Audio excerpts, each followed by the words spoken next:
control in that part of the country, but certainly still looking over their shoulders as well at anything that might head their way.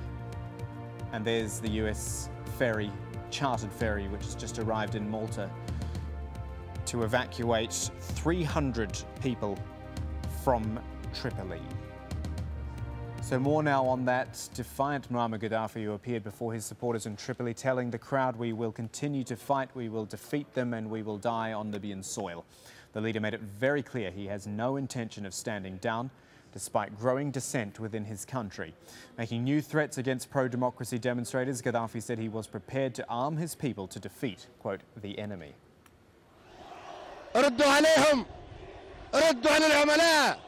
Reply to them. Answer the agents.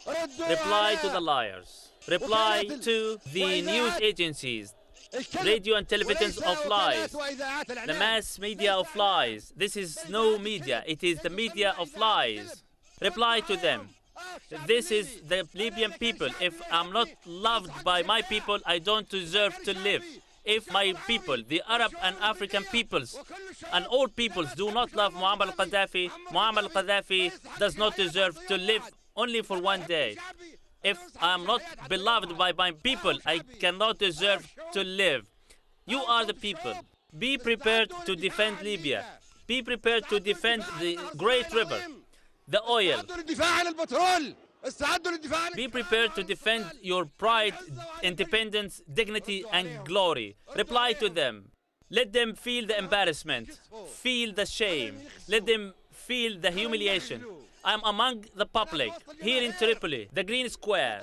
Here are the youth, the children and grandchildren of the martyrs of battles of jihad, who crushed the Italian invasion. The Italian empire was crushed at the hands of your forefathers. We are capable of destroying any aggression. Any aggression can be crushed by the people's will, the armed people. The armed people. And when necessary, weapons depot will be opened for all the Libyans to be armed. All the tribe will be armed, so Libya will turn into a burning hell. I've come here to salute you, salute your courage, and tell you to reply to them. I'm here among the people, among the masses. Muammar al-Gaddafi is not a president or a king or a head of government with no constitutional or administrative powers. He is loved and beloved by the people. We are the people of pride, glory, and dignity, history and struggle. It is the people who brought Italy to its knees. You are the grandchildren of Omar Mukhtar, the grandchildren of revolution, the revolution that brought Italy to its knees and forced Italy to apologize. You are the grandchildren of martyrs, Omar Mukhtar, the hero of the forest, the leader of the revolution and the Libyan resistance. You are the people who forced Italy to apologize and pay compensations. With humiliation. It is revolution that made Italy to apologize and pay compensation in humiliation. It is revolution that put Libya to the top, the leader of the third world, if not the whole world. It is revolution that made the Libyan people at the top, made the Libyan people glorified with dignity. In another part of the capital, militia loyal to Muammar Gaddafi opened fire on protesters. Libya's deputy UN ambassador has told AlJazeera the UN Security Council must intervene. I call on all Libyan diplomats of all ranks worldwide. You should disengage from the regime. All embassies should refrain from receiving directions from the regime. You should inform the countries where you are that you represent only the Libyan people. You should also expose the crimes currently perpetrated in Libya. You will be all judged by history. And this is the least we can offer to our people who are slaughtered today. Tens of thousands are facing bullets with bare chests in Tripoli streets. It is time for you to move. Staying with Libya, but live to Malta now, Valletta, where that large US chartered ferry has just docked in the last 10-15 minutes or so, carrying a number of evacuees, about 300 we're told evacuees from Tripoli. And Cal Perry's right there watching it all happen. Cal.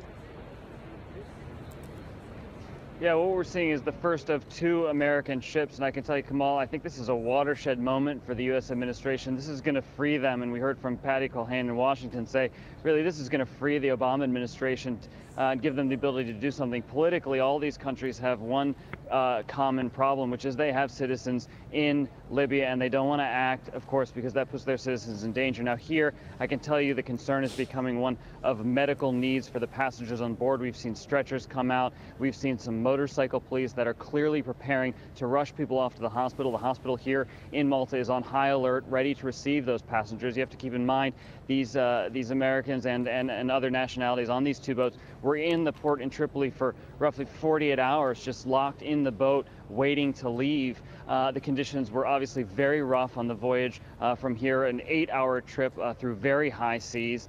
So obviously the concern is of seasickness, of sick individuals that are going to be needed to rush to the hospital immediately.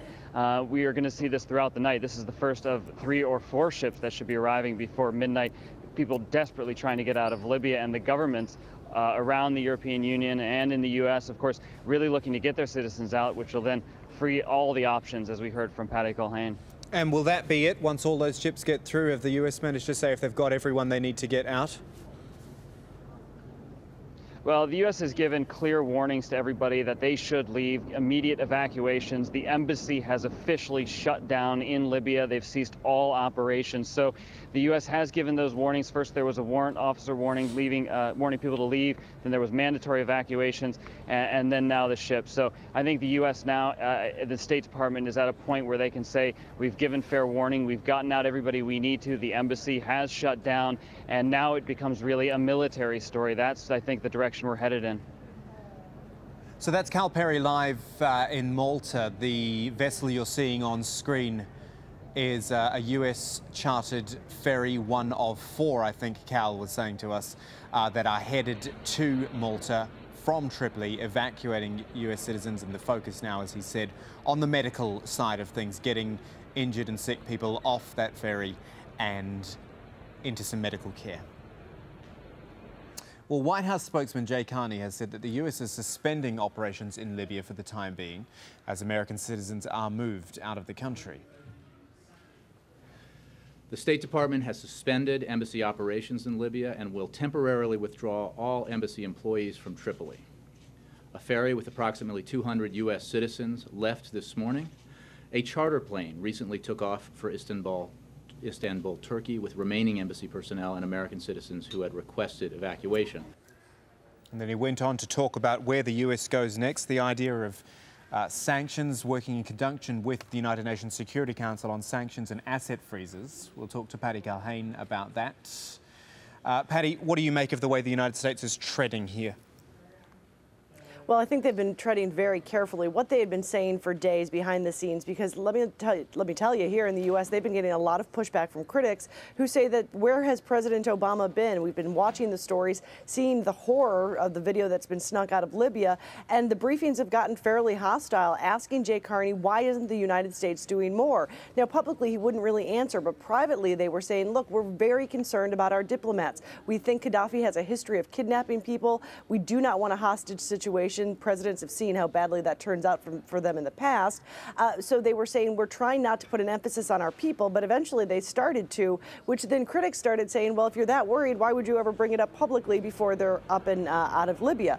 But we do know now that they are, as the U.S. military says, feet wet, meaning they're over the sky, they're out of Libya, and you can see that very quickly the administration's trying to get ahead of this, coming out and saying, we just got out of the Situation Room meeting with the president, and not really having any details, just saying we're going to do sanctions and giving a few other pretty big hints. But he did say that, or claimed that this was a time when, or never had there been a time when this much had been done this quickly, trying to talk up how much has been achieved, I guess, in reaction to criticism, perhaps to Egypt, where people felt the White House and the US didn't react quickly enough.